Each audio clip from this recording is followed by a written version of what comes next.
शनि देव को ग्रहों का राजा कहा जाता है। भगवान भोलेनाथ ने इन्हें न्याय के देवता की उपाधि दी है। शनि देव को बहुत जल्दी क्रोध आता है। इसी क्रोध की वजह से पिता सूर्य से इनकी नाराजगी बनी रहती है। इनके क्रोध से सभी बचने की कोशिश करते हैं, वरना व्यक्ति पर मुसीबतों का पहाड़ टूट पड़ता है। इसलिए इन्हें प्रसन्न करने के लिए शनिवार व्रत रखा जाता है। व्यक्ति शनि दोष से बचने और उन्हें शांत रखने के लिए अनेक उपाय करता है। शनि कृपा से व्यक्ति को सुख और वैभव की प्राप्ति होती है। जो लोग शनिवार का व्रत करते हैं उनको पूजा के समय शनिवार व्रत कथा का श्रवण करना चाहिए। चलिए शनिदेव व्रत कथा आरंभ करते हैं।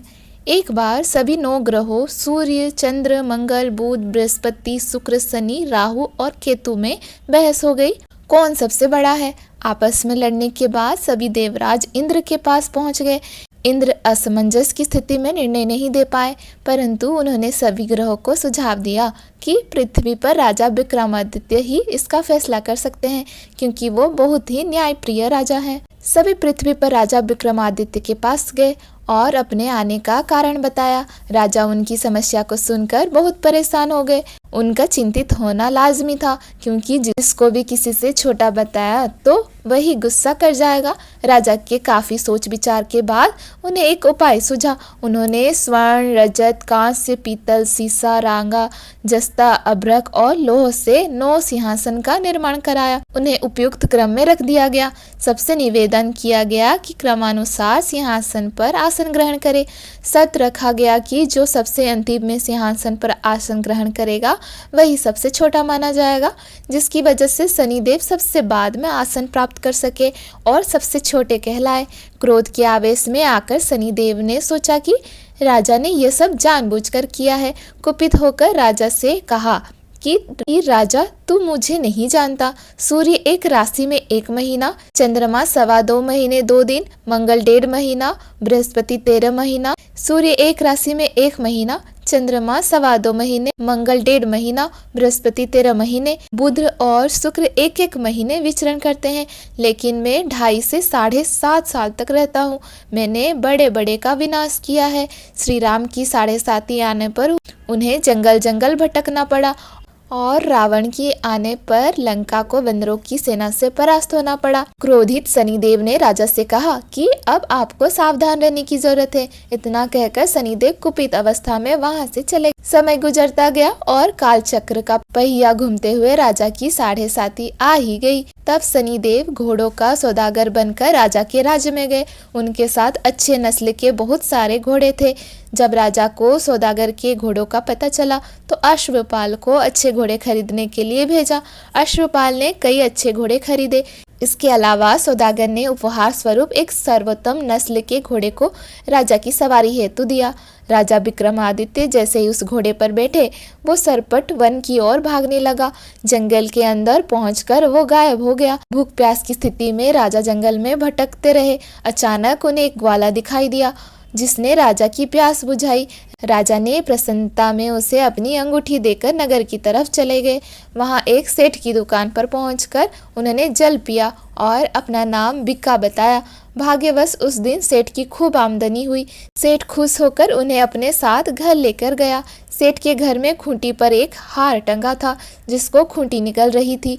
कुछ ही देर में हार पूरी तरह से गायब हो गई।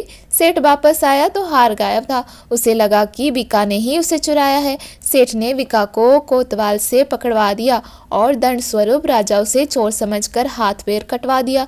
अपंग अवस्था में उसे नगर के बाहर फेंक दिया गया। तभी वहां से एक तेली निकल रहा था, जिसको बिक्का पर दया आ गई।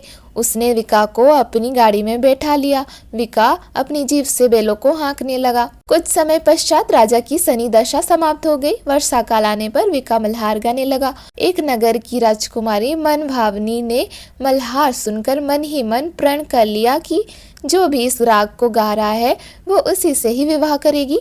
उन्होंने दासियों को खोजने के लिए भेजा, परंतु वापस आकर उन सभी ने बताया कि वो एक अपंग आदमी है। राजकुमारी यह जानकर भी नहीं मानी और अगले दिन ही वो अनशन पर बैठ गई। जब लाख समझाने पर राजकुमारी नहीं मानी, तब राजा ने उस तेली को बुलावा भेजा और विकास से विवाह की तैयारी करने के लिए कहा गया। विकास से राजकुमारी का विवाह हो गया।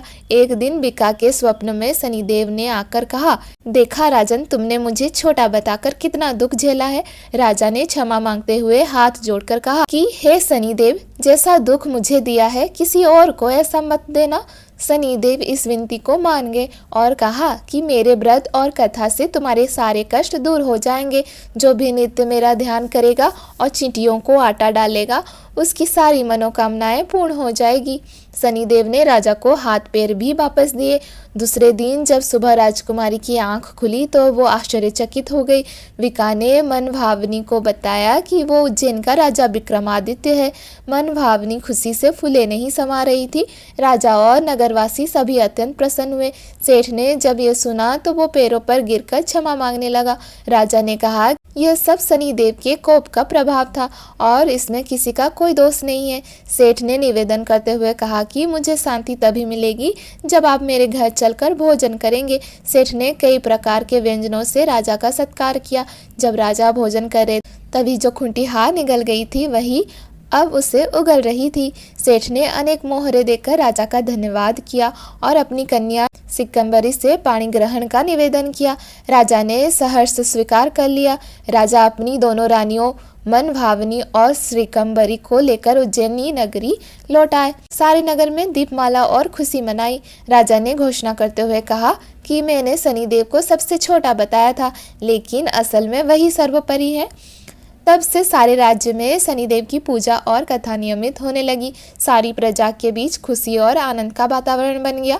शनिदेव के व्रत की कथा को जो भी सुनता या पढ़ता है उसके सारे दुख दूर हो जाते हैं।